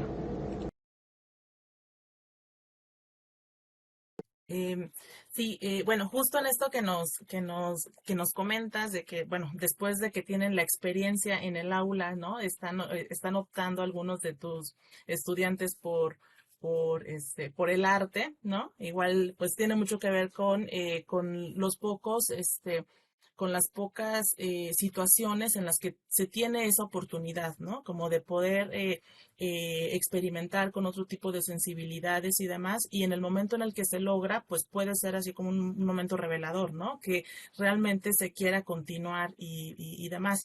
De alguna manera, esto que nos comentas también lo hemos visto con estos grupos con los que hemos trabajado acá en el oriente de la ciudad, en donde el profesor, bueno, el profesor por decirle algo, ¿no? Porque no es un profesor en sentido estricto, ¿no? Es quien organiza, quien recluta de alguna forma, quien da como esa oportunidad, pues tiene claro, o sea, que no todos se van a ir a estudiar arte dramático, ¿no? Pero por lo menos esos jóvenes tuvieron la experiencia, ¿no? Con este tipo de sensibilidad que pues da el teatro, ¿no? Entonces, en esta idea que nos das de trascender el momento escénico de un teatro, pues también se da en esos contextos, ¿no? Porque no hay toda esa infraestructura, no hay, digamos, todo ese apoyo, no hay un lugar como tal tampoco, ¿no? O sea, no es el espacio, o sea, el teatro es la acción directamente que están realizando, ¿no?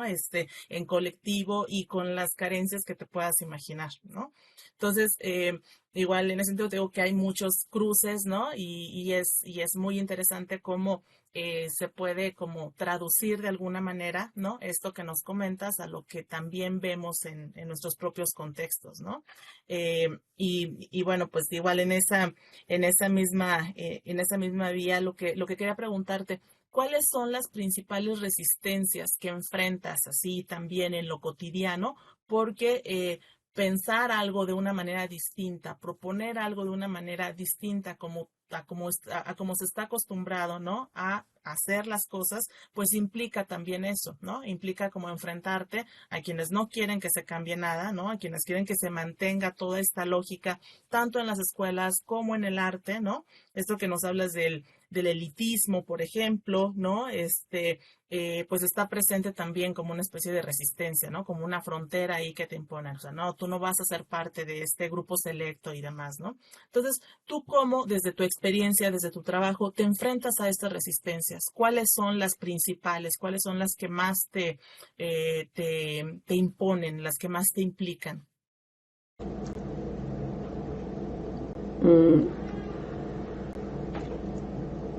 Voy a hacer el esfuerzo de... A veces me he sentido culpable de... Uno de mis muchachos hace poco, súper comprometido con todo aquello de lo que estamos hablando, iba a egresar de la carrera de chef. Rosolino Flores se llama.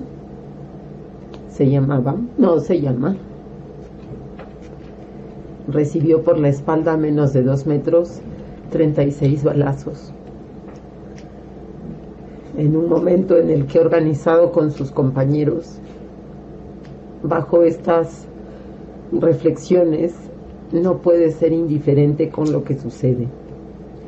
No es ningún terrorista, por el contrario, un estudiante incluso que no se casaba con derechas, izquierdas, pero sí que ejercía su sagrado derecho a la indignación y que estaba sin hacer nada violento, no insultaba, no, o sea, están los videos para el mundo, ¿no? Entonces le disparan a menos de 2 metros. Entonces a veces yo me cuestiono, ¿no?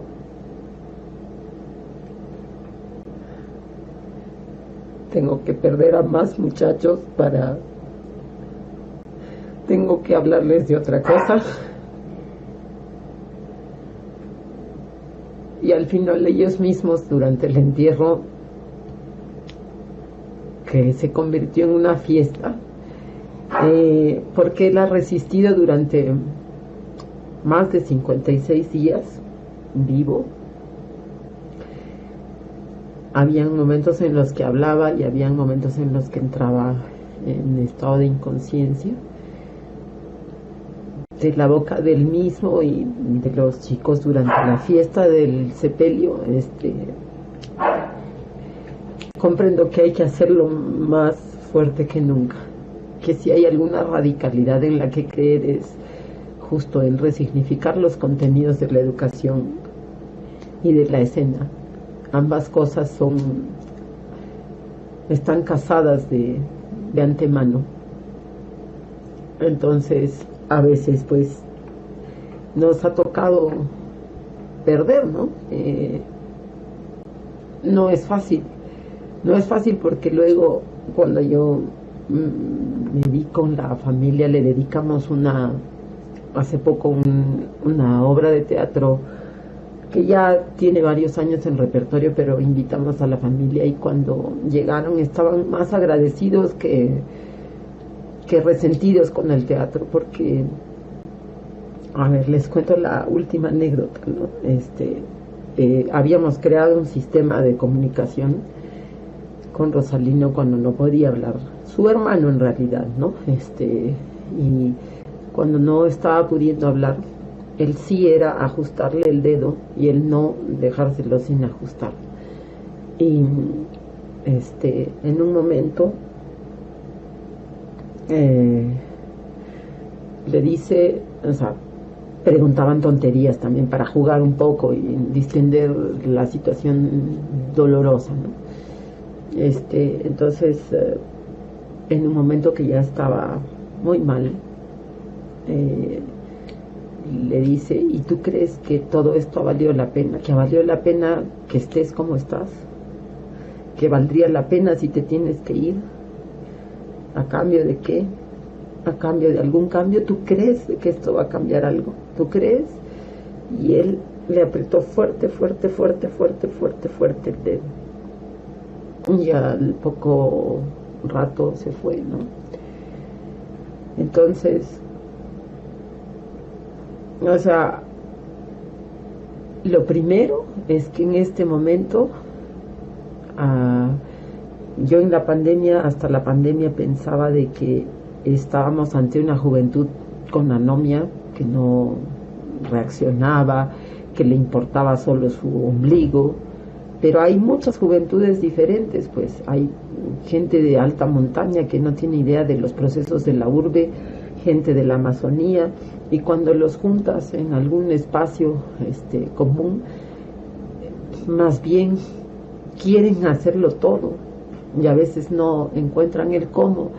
Y cuando un sujeto llamado Merino se apropió de manera ilegal de la presidencia, reaccionaron en pandemia y salieron por miles, y eran jóvenes con sus mascarillas, sin permiso, y perdimos a los dos primeros, uno el sobrino de una compañera de teatro y de música aquí, de Gladys Conde Camargo, Inti Sotelo Camargo, y fue muy simbólica su pérdida, ya les contaré por qué. Eso fue en tiempos de pandemia y con el gobierno ilegal de Merino, y salió del gobierno, ¿no? Entonces fue como una conquista de las calles jóvenes, de los jóvenes en las calles, y con esa fe han ido, ahora que pasó lo de Castillo y Boluarte, esta señora que está en el poder y de manera irracional, terrible, y que es un brazo de un gobierno que está por detrás, que es el gobierno de los Fujimori, que es un gobierno de corrupción en todos los ámbitos. O sea, yo no necesito tener una postura política definida para saber esa verdad, para verla, o sea, tendré que ser ciega. Y esa señora se ha ido contra todos los derechos humanos, absolutamente, absolutamente, eso no es discutible. Se ha ido contra todos los protocolos de Ginebra para la seguridad durante manifestaciones.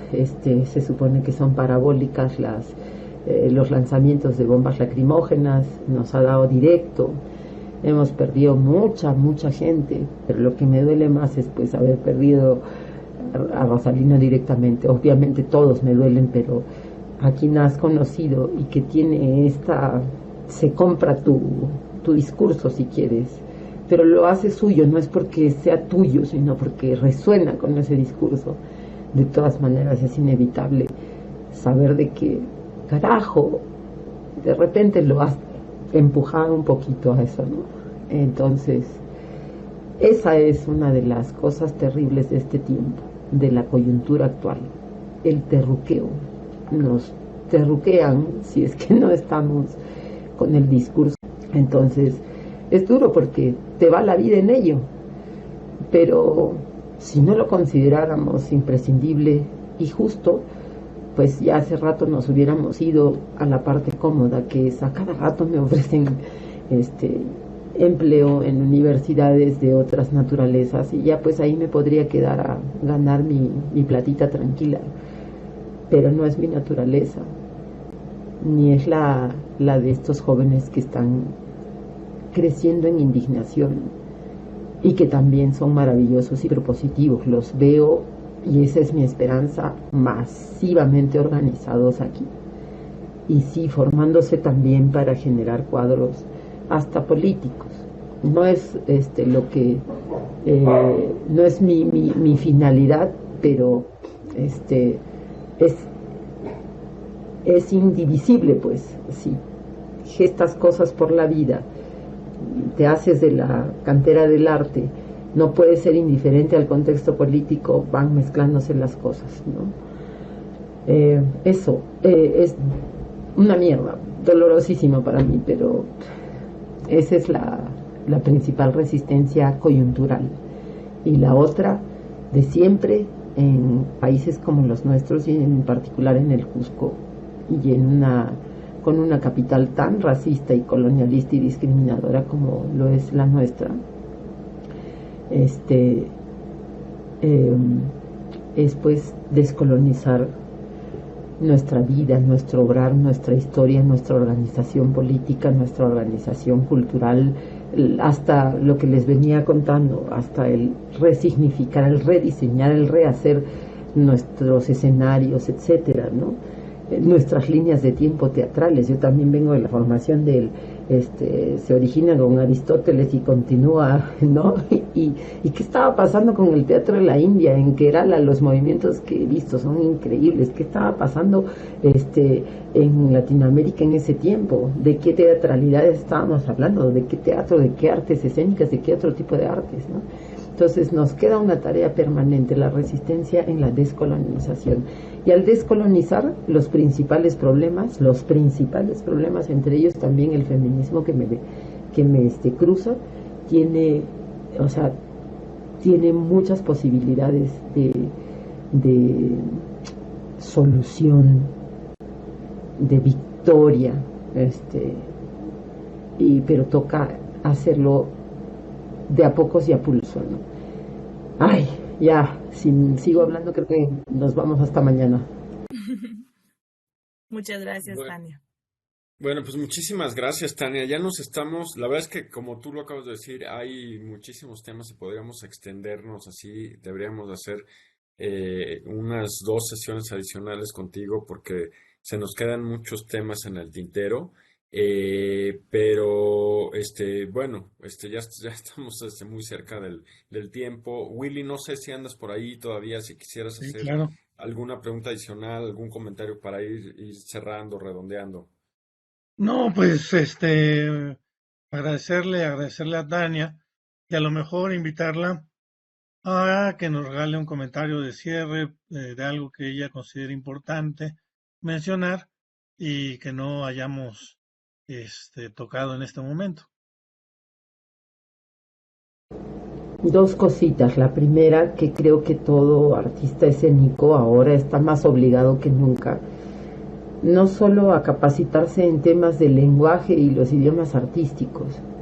O sea, mi capacitación consiste en que voy a hacer el método del señor Augusto Boal ahora y la residencia de Eugenio Barba y etcétera. No, sino que voy también a la vida. O sea, a aprender un oficio de carpintería, voy a ir a ver cómo va la agricultura, podré plantar 1 metro cuadrado, podré hacer una cosecha de lluvia, podré ir a capacitarme con el ingeniero Víctor Bustinza para ver qué puedo hacer por la deglaciación, concretamente desde lo que yo hago. Tenemos que estar menos en una burbuja y que nuestras capacitaciones sean también interdisciplinarias. Vayamos a ver con gusto y a profundidad la astronomía, No se imaginan la cantidad no solo de temas pendientes de trabajo, sino por los que hay que hacer justo la gesta de comprarnos el rollo que nos va a comprar el sistema educativo en nuestros países, ¿no? Y luego la transferencia cultural, ¿no? La transferencia de genes culturales. Y de todas partes del mundo. Y lo siguiente es que es tiempo anunciado por las abuelas en las hojitas de coca desde hace 800 tiempos, y seguro que en todos los idiomas habidos y por haber de la tierra, de los chacaruna, los hombres puente, los seres humanos puente. Entonces debemos dejar transitar la comunicación entre todo lo que es bueno para que la vida se perpetúe, ¿no? Y pues establecer también, ¿no?, puentes creativos entre nosotros, cosas que nos transversalicen. Yo sueño, compañeros, compañera, sueño con el día en el que podamos hacer una versión de Inti Geraimin, de la fiesta grande del sol, con participación en el Cusco, y luego que pueda migrar, pero con participación de todos los creadores latinoamericanos que resuenen con estas resignificaciones, y con delegaciones de gente cultora de los idiomas artísticos populares más antiguos y los contemporáneos, y se den cita en un gran festival, en una fiesta en donde nos intercambiemos nuestras artes, nuestras ciencias, para pensar en mejores términos, repito, quiénes queremos ser y qué urgencias temáticas y de acción nos está pidiendo el mundo de hoy. Eso. Muchas gracias por haberme dado tanto tiempo. Gracias por dejarme hablar como loro. Es un gusto. Muchísimas gracias, estimada Tania. La verdad es que ha sido muy interesante. Y quiero comentar que, bueno, como lo dije al principio, Territorios Teatrales se enmarca en el contexto de Cirecom, donde buscamos un diálogo interdisciplinario, multidisciplinario también, entre la teoría social, la creación escénica, el arte, la sociología, la historia y distintas disciplinas. Pero claro, lo que tú nos has abierto es un panorama mucho más amplio de lo que entendemos por interdisciplina, multidisciplina, transdisciplina, en el sentido de que hay una invitación, como lo acabas de decir, a acercarnos a otros oficios, otras formas de pensar, otras geografías, otras coordenadas filosóficas, diría yo, y yo me quedaría con eso y te lo agradezco muchísimo, estimada Tania. Y pues con esto cerraríamos. Willy, Cristina, no sé si un último comentario y ya nos vamos. Bueno, si quieres, Cristina, yo doy el último anuncio parroquial. Claro que sí, Cristina. Pues únicamente igual agradecer, y de verdad que lo que nos comparten ahí en cada sesión, pues igual ¿no?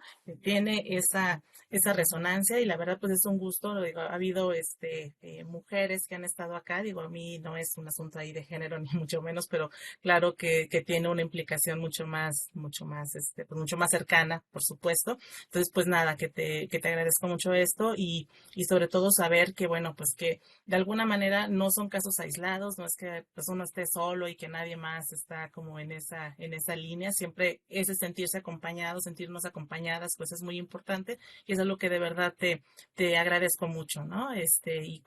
Y digamos, cuando inició y hablaste de la belleza, ¿no? Y de repente uno se queda, bueno, pero el mundo es fuerte, el mundo es violento y demás. Bueno, y ya nos vas ahí como, ¿no? Como desmenuzando un poco, ¿no? En todo lo que consiste tu trabajo. Bueno, pues ya queda también mucho más completo, ¿no? Mucho más complejo también todo esto que haces. Y pues nada, que te agradezco mucho, y ha sido pues una grata experiencia escucharte. Y bueno, yo nada más comentarles que la siguiente sesión de Territorios Teatrales será el 26 de julio. Ya está casi confirmada. con los compañeros del Rinoceronte Enamorado de la ciudad de San Luis Potosí, de aquí de México, como para cerrar, bueno, no para cerrar, para hacer coincidir estos dos puntos de la espiral con los que comenzamos. Después haremos una breve pausa para una segunda temporada, digamos que cerraremos esta primera temporada de Territorios Teatrales. Y bueno, pues sabemos que el territorio es vasto y que en una segunda temporada recorreremos a otros compañeros y a otras compañeras que de alguna manera edifican nuestra patria teatral. Eso nada más. Bueno, Willy, nada más dos comentarios. Dijiste 19 de julio, pero acuérdate No, que... 26. 26. 26. Entonces, 26. ok, 26 de julio. Y otra cosita, ya no pudimos estar ahorita en vivo, pero que esto siempre está siendo grabado y lo importante es que se sube a YouTube y ese es el video que podemos circular porque es muy importante, obviamente, que esto le llegue pues a alumnos, estudiantes, colegas, y que justamente podamos ir compartiendo este conocimiento sobre los territorios teatrales, ¿no? Bueno, pues muchísimas gracias. Que tengan una buena tarde y seguimos en contacto. Hasta luego. Gracias a ustedes. Gracias. Gracias. Abrazos, abrazos. Gracias. Gracias.